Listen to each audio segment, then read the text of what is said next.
What's up guys, it's Wayne from Gamer Gab with a review of Alone in the Dark, developed by THQ Nordic. Is it a hit, or should you quit? Let's get into it. Gamer Gab. Go!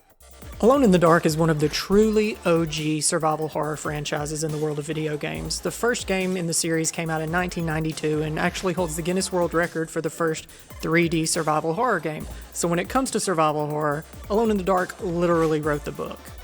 This latest outing brought out some big talent too, with the series' recurring hero, Private Detective Edward Carnby, played by David Harbour, and the other playable character, also familiar to the series, Emily Hartwood, played by Jodie Comer. Shortly after arriving at the manor, the game asks you to pick which character to take control of because the two will only cross paths a handful of times over the course of the game. If you're thinking that the game is setting up some kind of Resident Evil 2 Leon-Claire split campaign situation where the heroes cross paths from time to time but have very different experiences, so was I. And you'd be wrong. I played the game with each protagonist, and while there are a couple of playable locations that are unique to each character, I would say 80 to 90% of the campaign is identical, with the only other differences being played out through cutscenes.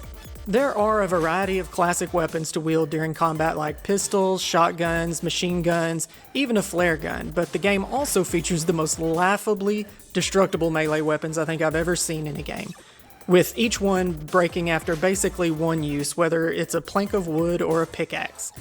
Though there are enemies sprinkled throughout the game, there are only 2 boss fights. Both are in the last chapter, and only one of them has a visible health bar, which seems strange to me. I guess maybe they forgot the other one. The setting and locations were interesting enough, and the game's art style works well. What I found disappointing was the lack of detail in the character models. I've played several THQ Nordic games, and this has kind of become their trademark, which is something I'd like to see them change in the future. There are a few bright spots in the game though. The voice acting is great, and all the documents that you pick up in the game are fully voiced, so you hear them in the voice of the character that wrote them. And that's a feature that I would love to see in more story-driven games especially. I think it really adds to the immersion. I also like that the locations in the game were varied, so you didn't spend the whole game wandering around the halls of the same mansion. I think we can all agree that's been done to death. The biggest problem I had with this game is that it doesn't know what it wants to be. It goes from solving puzzles in a creepy mansion to Louisiana Bayou voodoo detective story and then to full-on cosmic horror.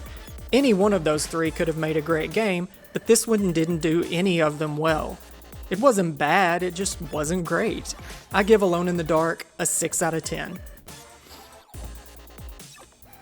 So what do you guys think? Let me know in the comments if you agree or disagree, and I'll see you next time on Gamer Gab. Gamer Gab.